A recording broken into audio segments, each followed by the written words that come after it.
months. And when was her first date? So 5.5. God, I hate it when I'm right.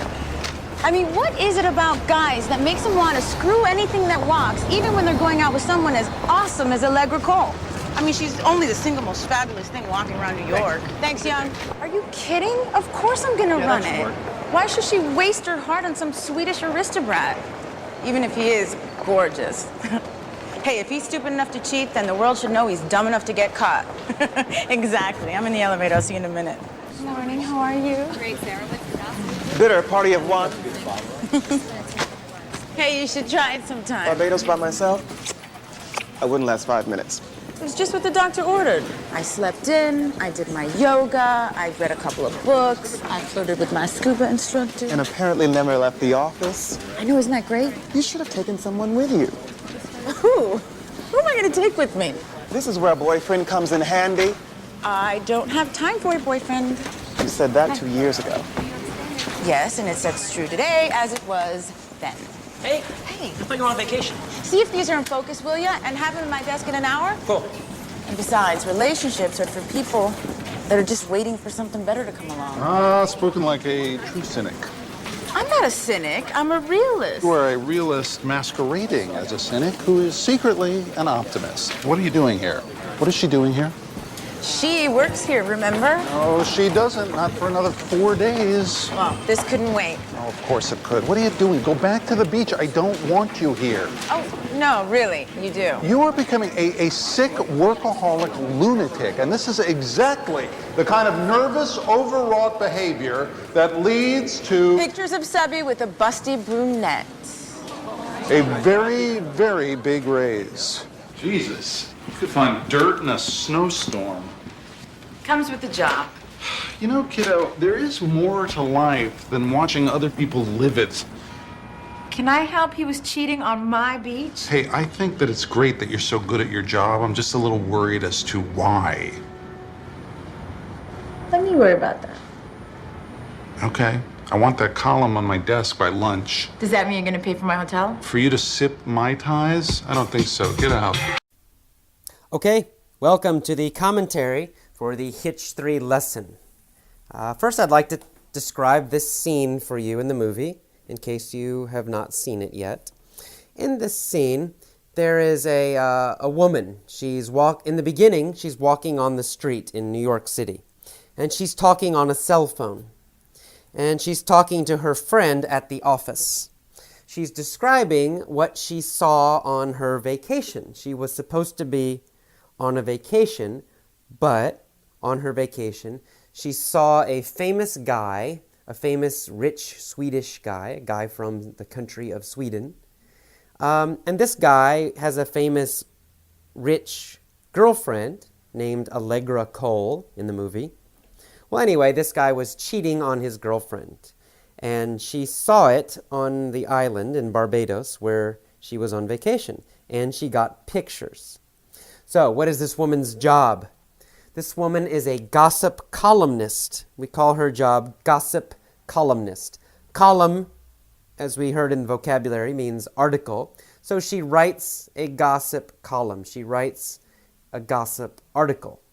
But it's kind of a regular article. Maybe every day, maybe every week, she writes about celebrity gossip, famous people's gossip, their dirt, right? So she got some dirt while she was on vacation. She's supposed to be on vacation, but when she's on the beach, she saw this famous guy. He was with another woman, not his girlfriend. So this character in the movie, Sarah, she took some pictures. She got pictures of the famous guy cheating on his girlfriend. So she got dirt on this guy. She got gossip. So as she's back in New York City now, she's walking on the street, talking to her coworker, her friend at the office, telling him, "Oh, this is amazing. I got this great picture of him cheating." And in the beginning, she's saying, "I called it." She means, I knew, I predicted, I guessed they would break up after 6 months. And then she asked her friend, "How long has it been?" He says, 5.5 months. So very close to 6 months. So she's saying, "See, I called it. I predicted it. I knew it.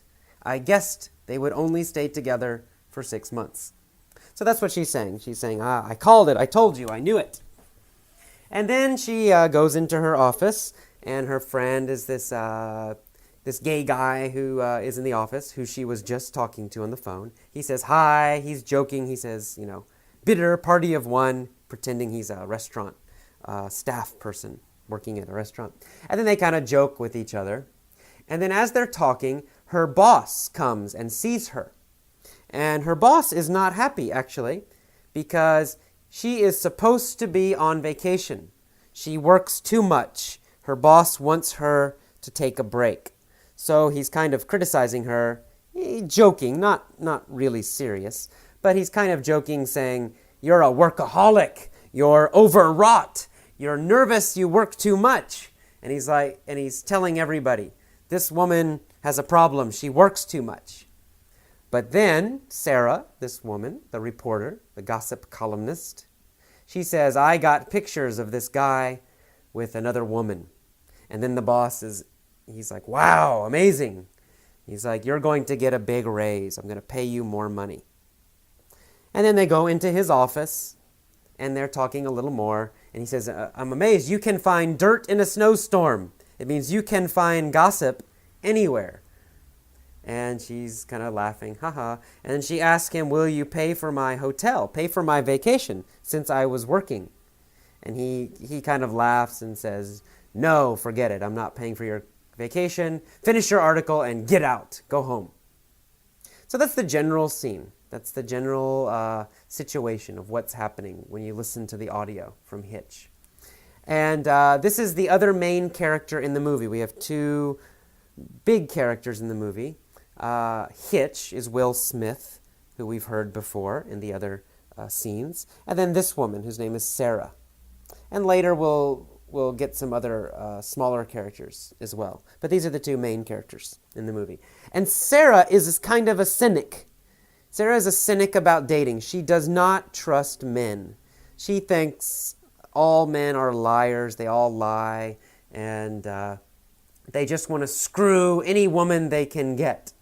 Remember, screw means have sex with, right? So she's kind of insulting men in this scene a little bit. And she's not romantic at all. Hitch, our other character, Will Smith's character, he is romantic. In fact, he's very, very, very romantic. He believes in true love, and he helps men find their true loves and get them. And he's the date doctor. He helps them to do better with women. Okay, so now we've set up the situation. We've prepared the situation for the movie. We have two people, the very romantic guy, Will Smith, who helps guys with dating. And then we have Sarah, who's a cynic and a gossip columnist. All right, good. And in this scene, there's a few things I should also explain. She mentions Sebi. She says, "I got pictures of Sebi with a busty blonde." Sebi is the name of the rich Swedish guy. It's just a name. She also mentions Allegra Cole. Allegra Cole is the most fabulous woman in New York. Allegra Cole is another minor character. She's a very rich, beautiful woman. She was the girlfriend of Sebi. Sebi and Allegra Cole were together, and then Sebi was cheating, and our main character, Sarah, got pictures of them. So I hope that explains all of this. Okay, good. So that's the setup. I just want you to kind of understand what you're seeing. In terms of learning language, let's kind of talk about that for a minute. Again, I think it helps a lot to see the movie. Maybe even just one time is enough. But you need the pictures in your head. You need the images. That helps you remember the vocabulary, helps you remember the slang, helps you remember the phrases. Because then you connect these words, you connect the language to pictures. That is powerful. That is why I like using movies.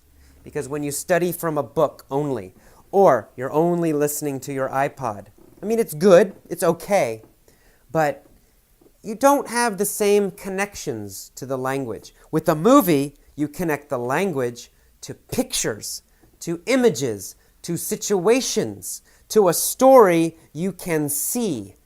That is powerful. That will help your memory a lot, especially if you watch the movie several times, many times. And also listen to these lessons and scenes from Effortless English on your iPod. So you listen when you're out, you listen when you're going to the store, you listen when you're on the bus, you listen when you're in a coffee shop. Then you go home, maybe once a week or twice a week, you watch the movie. Or maybe you only watch the scene for each lesson. You watch the scene 2, 3, 4, 5 times each day. It only takes a couple minutes. That will help you so much if you have the pictures. The pictures will help you remember. Especially, it will help you remember how to use the language. What situation should you use the language? What situation should you use the vocabulary and these phrases? It's better, I think, than only reading an article and listening to an article. The pictures will help you. But you've got to listen to these lessons many times. You have to listen 1 hour every day. You have to watch the movie more than one time. And hopefully, many times, many days. That's how you can use these movie lessons, and you can use the movie to learn quickly and effortlessly. Okay, that is all for today's commentary. Please follow my advice and listen many, many times to each lesson. Listen to each scene from the movie several times. Do it over many days, not a lot during one day, but a little bit, but over many days, for many days. Okay, if you do that, at the end of this movie, you will know all the English in Hitch. You will know it. You will understand it instantly, quickly. You will remember it, and you will be able to use it yourself very quickly. That takes time. That takes repetition, but you can do it. Okay, good luck. If you have questions about the movie scenes or about the language, please write your question in the forums. Okay, welcome to the mini story for the Hitch 3 lesson. Let's get started. Here's the story first. There is a cynic named Hurley. He does not believe in love. He hates dating and romance. He won't even flirt with girls or get a cell phone. Hurley's sister is overwrought, worrying about him. She says, "Hurley, just try. You might meet a beautiful girl and fall in love." Hurley says, "You are a lunatic. I'll never fall in love." Hurley's sister says, "I predict you will fall in love." Then she gives Hurley a cell phone and says, "This is for you. It will come in handy for dating." The next day, Hurley goes to a coffee shop. He sees a beautiful, busty blonde woman. She sees him too. She walks over to him and says, "You are so cute. Can I have your phone number?" Hurley is shocked, but he gives her his cell phone number. The next night, they go on a date and fall in love. Hurley's sister calls him after the date, and she asks, "So, what's the dirt?" Hurley says, "Well, you called it. I fell in love, and I'm happy. In fact, it's just what the doctor ordered." Okay, let's go back to the beginning, this time with questions. As usual, you can answer the questions quickly out loud, just shout them out quickly, or you can use your pause button if you need to think a little while and then answer the questions. Or you can relax and just listen to the questions and not worry too much about answering them. Up to you. Okay, here we go, up to the top. There is a cynic named Hurley. Is Hurley an optimist? Is he very positive? Well, no, Hurley is not positive. He's not. Hurley is a cynic. Is Hurley quite negative? Well, yes, that's exactly right. Hurley is a cynic. He's a very negative person. Is Hurley a cynic about everything? Well, no, he's not. He's not a cynic about everything. Is he a cynic about money? No, he's not a cynic about money. Is he a cynic about his family? No, he's not negative about his family. He's not pessimistic about his family. He's not a cynic about his family. What is he a cynic about? Well, he's a cynic about love.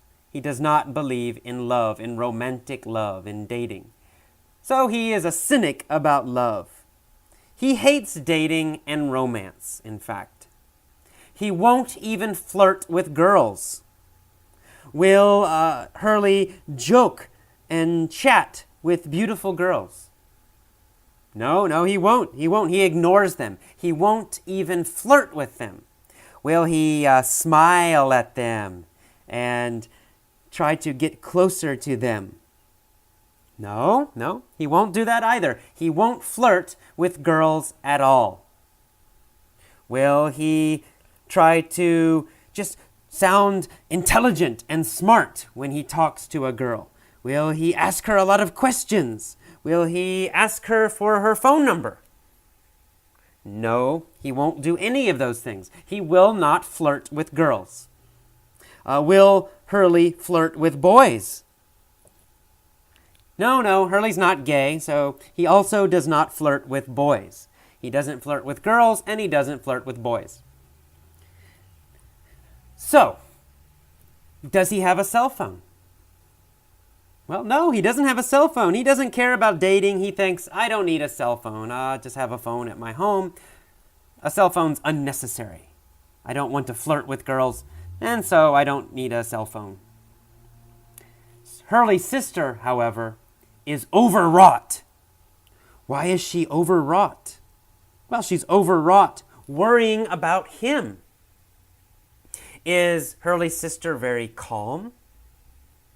No, she's not calm. She's upset. She's the opposite. She's very upset and worried about Hurley. Is she very nervous about him? Yes, she is. She's very nervous and worried about him. She's overwrought. Is Hurley's sister overwrought about their mother? No, she's not overwrought about their mother. She's not worried and upset about their mother. Is she overwrought about her children? No, she's not overwrought and worried about her children. Who is she overwrought about? Well, she's overwrought, she's worried and nervous about Hurley. Why is she overwrought about Hurley? Well, she's overwrought because he never dates. She's worried. She thinks he's going to be lonely. She wants him to have a girlfriend. And she says to him, Hurley, just try. You might meet a beautiful girl and fall in love. Hurley says, You are a lunatic. I'll never fall in love. Does Hurley insult his sister? Well, yeah, he does. A lunatic, that's not nice to say. He's saying she is crazy. He says, You are a lunatic. You are crazy. I will never fall in love. Does Hurley think his sister's idea is crazy? Well, yes, he does. He thinks she's a lunatic. Why does he think she's a lunatic? Well, she said, You might fall in love. And he thinks that idea is crazy. So he says, You are a lunatic. Does Hurley think his brother is a lunatic, a crazy person? No, he doesn't think his brother is a lunatic. He thinks his sister is a lunatic. He thinks his sister is crazy.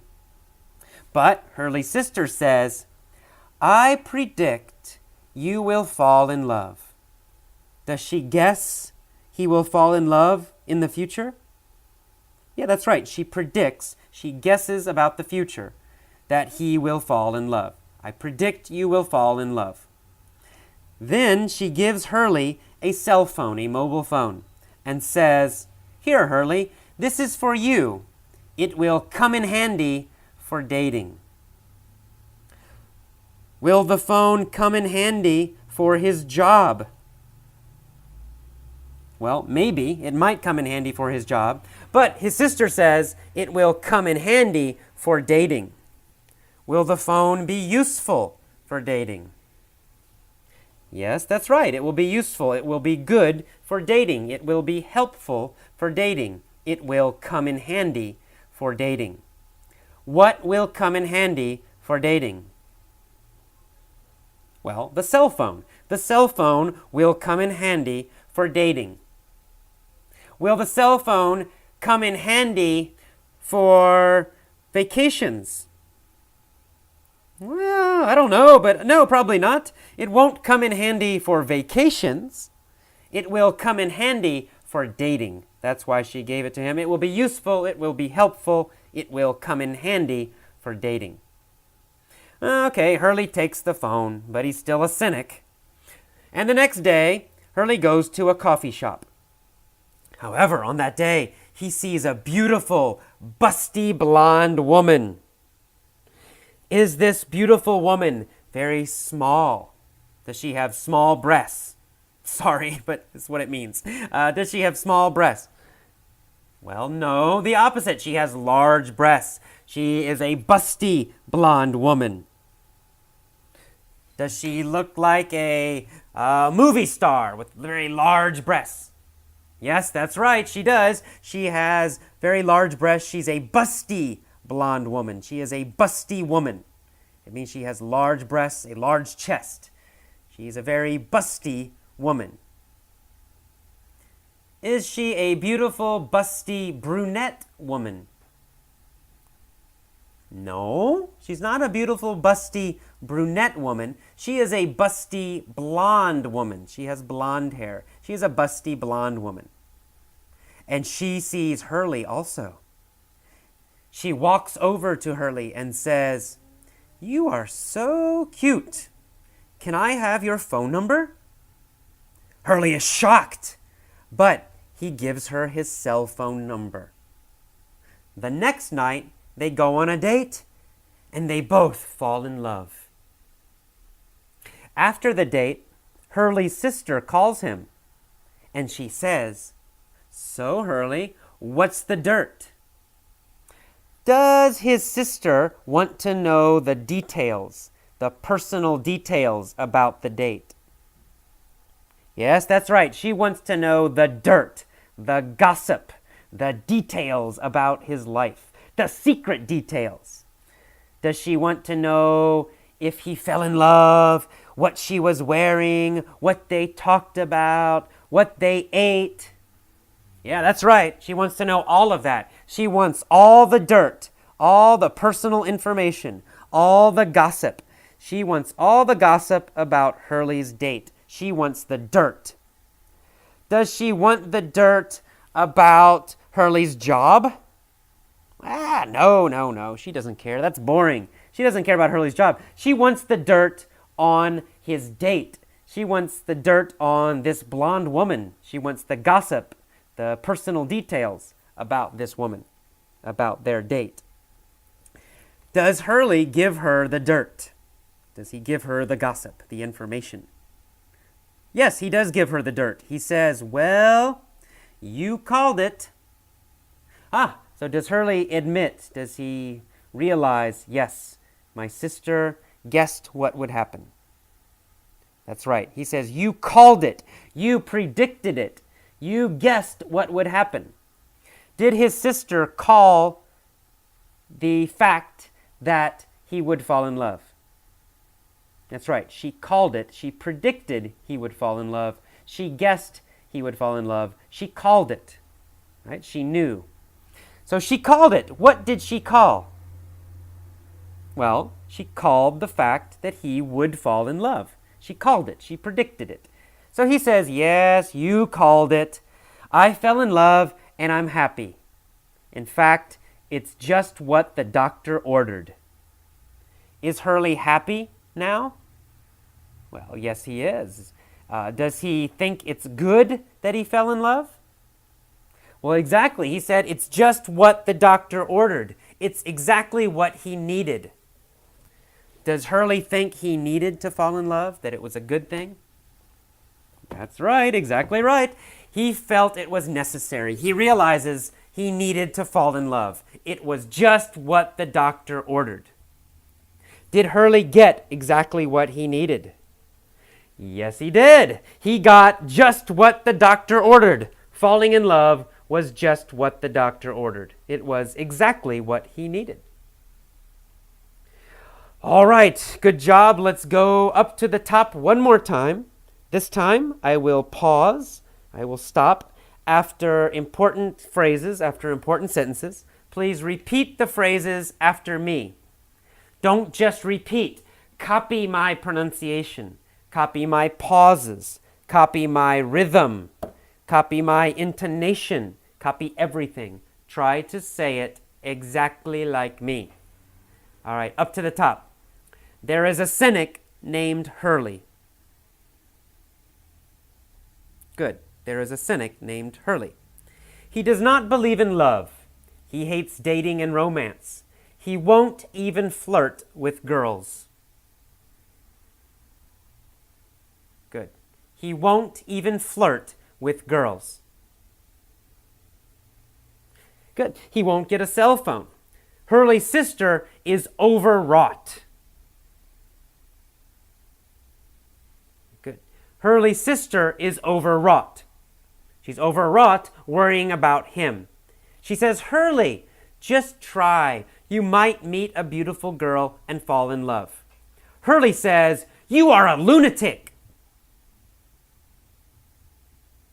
Good. Hurley says, you are a lunatic.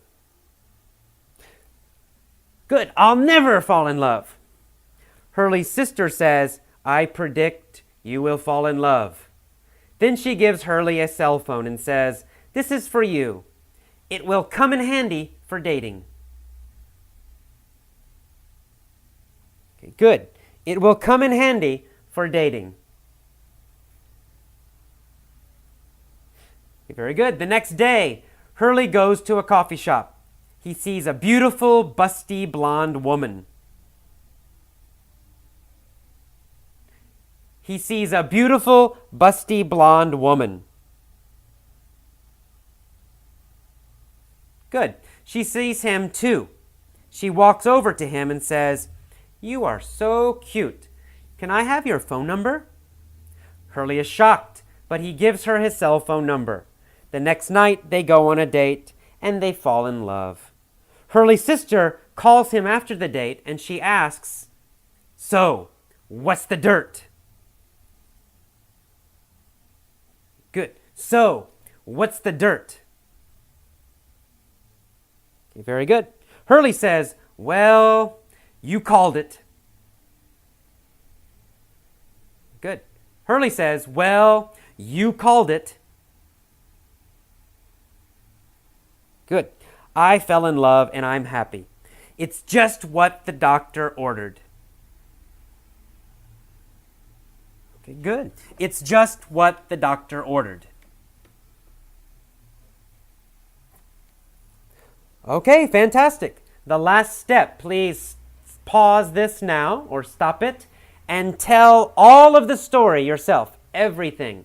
You don't need to remember every word, but try to use the new phrases and new vocabulary. Okay, so stop and try to tell all of the story. When you can do that easily, go to the next lesson, the point of view lesson. See you next time. Bye-bye. Okay, welcome to the point of view mini story for the Hitch 3 lesson.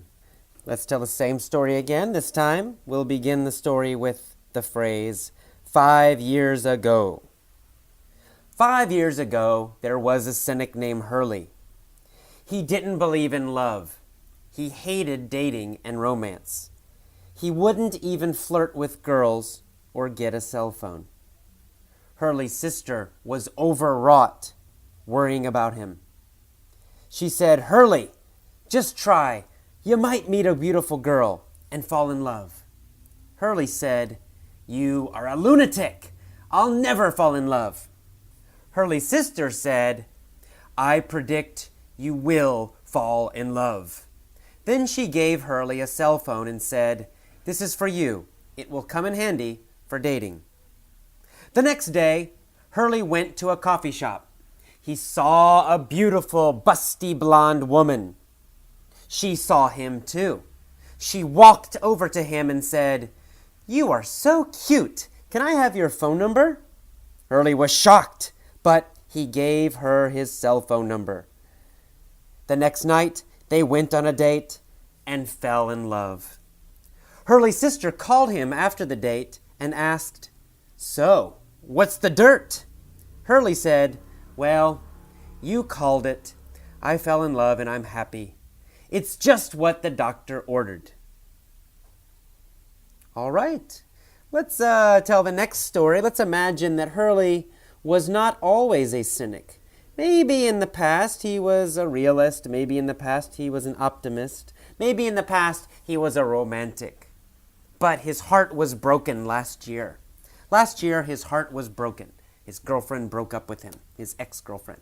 So, since last year, he has been a cynic. He has not believed in love. He has not dated, and he has not believed in romance since last year. Since last year, he won't even flirt with girls. And he has not had a cell phone. He has not gotten a cell phone. During this time, Hurley's sister has been overwrought worrying about him. She said, "Hurley, just try. You might meet a beautiful girl and fall in love." In fact, during this time, all the time, she has said, "Hurley, just try. You might meet a beautiful girl and fall in love." Every time, Hurley has said, "You're a lunatic. I'll never fall in love." And every time during this year, Hurley's sister has said, "I predict you will fall in love." One time she gave him a cell phone and said, "This is for you. It will come in handy for dating." The next day, after she gave him the cell phone, Hurley went to a coffee shop. He saw a beautiful, busty, blonde woman. She saw him too. She walked over to him and she said, "You are so cute. Can I have your phone number?" Hurley was shocked, but he gave her his cell phone number. The next night, they went on a date and fell in love.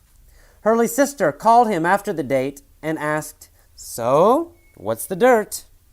Hurley said, "Well, you called it. I fell in love and I'm happy. It's just what the doctor ordered." Okay, you can hear in that one, in the beginning, when I talk about something that started last year and continued until now, that has continued happening, then I'm saying, has been a cynic, right? Has been overwrought. Hurley has said, meaning not just one time, but many times during the last year. And then we talk about a specific incident, a specific experience, a specific event, and at that time we switch back to the normal past tense because it only happened one time and it's totally finished. All right, let's do the future. Now with the future, it's a little strange. We don't usually tell stories in the future, to be honest. We make some predictions about the future. We might talk about the weather or something. But telling a story like this, totally in the future, in fact, is not very natural. It's a little strange. It's not something we normally do.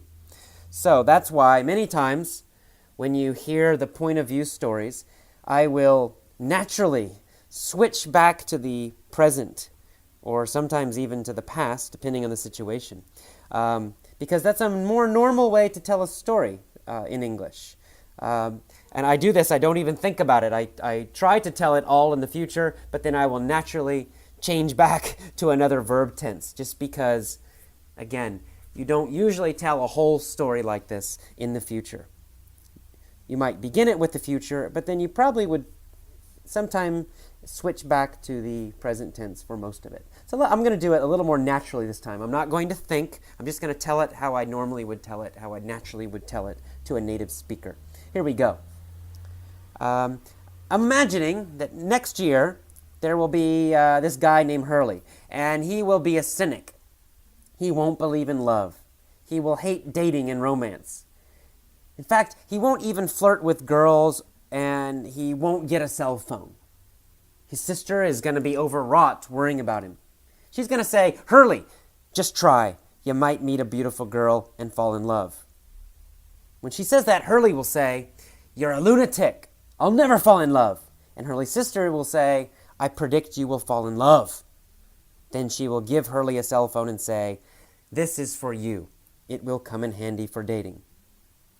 The next day, Hurley will go to a coffee shop. He'll see a beautiful, busty blonde woman.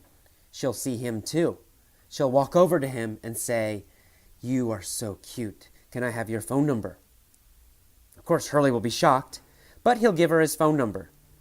The next night, they'll go on a date, and they'll fall in love.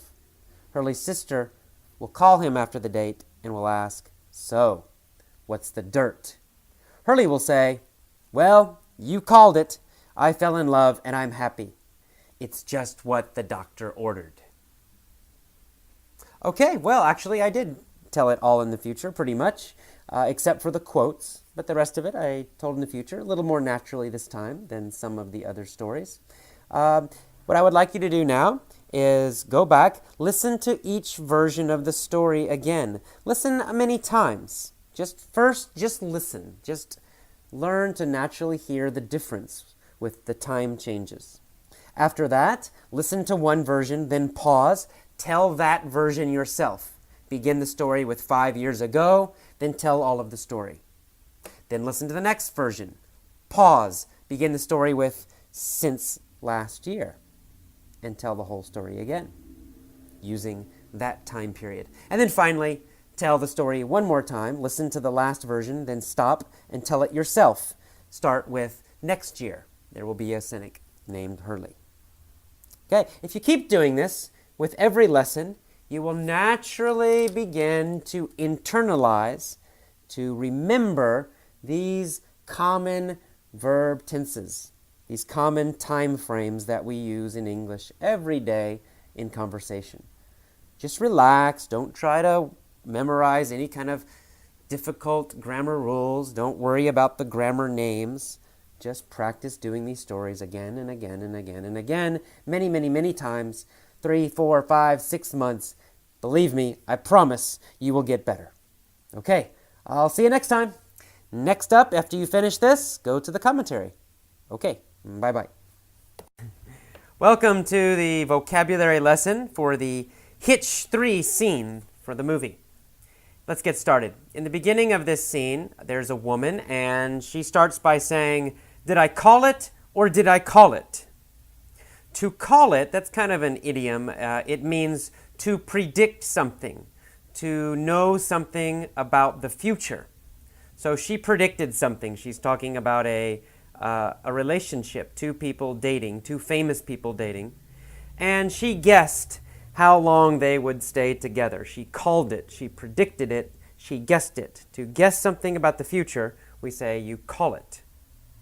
All right, to move on, and then a little bit later, she says the line, what is it about guys that makes them want to screw anything that moves? Okay, to screw is an idiom, kind of slang for sex, to have sex with. So she says, why do guys want to screw anything that walks? It means, why do guys want to have sex with anybody, with any woman? Okay, so screw means have sex with. It's slang. It's a little bit rude. Okay, and then she says, even when they're going out with someone as awesome as Allegra Cole. Going out with is also a kind of idiom. To go out with someone means to date them. So if you say, I'm going out with her, it means you're dating her. I'm going out with him, it means you're dating them. You're dating them seriously, going out with them. Okay, and then of course the word awesome means great, wonderful, fantastic. And the next sentence you see the word fabulous, which has a similar meaning. Great, amazing, wonderful, fabulous. So fabulous and awesome, they're similar. All right, and then we go a little bit farther down, and she uses the verb run in a different way than normal. She says, are you kidding? Of course I'm going to run it. Well, this woman is a writer. She's a journalist, a gossip writer. She writes about celebrities. And she says, I'm going to run it. It means I'm going to print it. I'm going to publish it. So sometimes magazines and journalists, they use the word run to mean print or publish. And that's what she means here. I'm going to run it. I'm going to publish it. And then she has a little bit of slang in the next line. She says, why should she's talking about the female character, Allegra Cole, this beautiful, rich person. Why should she waste her heart on some Swedish aristobrat? So she's insulting the man who was cheating. And aristobrat is a combination of two words. Aristo means aristocrat, and aristocrat is a rich person. So aristocrat is what that means. Aristo means aristocrat, a rich person. And then brat is a spoiled person, a person who, we use it with children actually a lot, who has no discipline, no control. They get everything they want. If they're angry, they yell and they scream. That's a brat. They don't behave well. So a brat is a person, usually a child, who does not behave well. An aristocrat is a rich person. So she's saying this guy is a rich guy who behaves badly. And she says, even if he is gorgeous, gorgeous means beautiful. Then she says, if he's stupid enough to cheat, the world should know he's dumb enough to get caught. To cheat, you probably know the normal meaning of cheat, like cheating on a test. But cheating in a relationship means you have sex with someone else, someone who is not your partner. So if this guy, he had sex with someone who was not his girlfriend, he was cheating on, we just say cheating on his girlfriend. Okay, and then next she goes into her office, and one of the guys in the office is joking with her. He says, bitter, party of one. He's calling her bitter. He's pretending that's her name. The word bitter actually means someone who's very angry and sometimes also lonely. So he's kind of insulting her a little bit in a funny way, saying she's a lonely, angry person. And then he says, party of one. Party of one, party in this case means group, a group of people. So party of one means a group of people, but there's only one person in the group. And what he's doing, he's joking, he's pretending they're at a restaurant, because we say this phrase in a restaurant. You go into a restaurant and the person might say, how many people in your group? And you say, oh, we have 5. And you say, oh, okay, a party of 5. Party of 5 means a group with 5 people in it. So maybe you go in, the person looks at you, they count the number with you, and they might ask you, oh, party of 6? And you would say, yes, we have 6 people. Okay, and then they talk about her vacation. He says, Barbados, by myself, I wouldn't last 5 minutes. So this woman was recently on vacation in Barbados. That's where she saw this famous guy who was cheating on his famous girlfriend, and she took pictures. So Barbados is just a tropical island in the Caribbean, I believe. Okay, and then she's talking about her vacation. She says, it was just what the doctor ordered.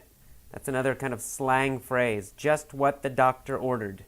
Just what the doctor ordered means exactly what I needed.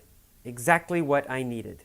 So if you say, wow, this drink is just what the doctor ordered, it means maybe you're very thirsty, so you really needed a drink. So it means just what the doctor ordered. Anything. It could be anything. And then she describes what she did on her vacation. She said, I read a couple books. I flirted with my scuba instructor. To flirt is to tease somebody. Usually you're interested in them. You're attracted to them. You think they're handsome or beautiful. And you tease them, you play with them, you chat with them because you are attracted to them. Maybe you want to date them. So maybe you joke, you laugh. You're trying to get them to like you. We call that flirting when it has kind of a little bit of a romantic feeling. And then her friend says, oh, and apparently you never left the office. Never left the office is another kind of idiom. And it means never stopped working. If you don't leave the office, it doesn't really mean you're stuck in your office. It just means you never stopped working. Okay? Even though she was on vacation on a tropical island, she was still doing her job. She never left the office. And then she says, yeah, that's great. And then he says, this is where a boyfriend comes in handy. Comes in handy means is useful. So if something comes in handy, it's useful. A boyfriend comes in handy on a vacation. It means it's good, it's useful to have a boyfriend. It's good, it's fun to have a boyfriend if you're on vacation. That's what he means. If you're building a house, a hammer comes in handy. A hammer will help you build the house. It's useful.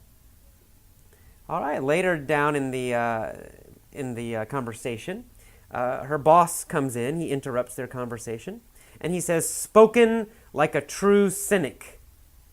A cynic is a person who is very negative and very pessimistic. They always think something bad will happen. They always think other people are kind of bad. They don't trust people. That's a cynic. A cynic is a person who's very negative, very pessimistic. And then the woman says, "No, I'm not a cynic. I'm a realist." A realist is a person who is very practical. We've had that word before. It means they see reality. They see the world exactly as it is. They are not fooled. They're not confused. So a realist is not a pessimist and they're not an optimist. They are kind of in the middle. They see things in a real way. So she says, "I'm not a cynic, I'm a realist."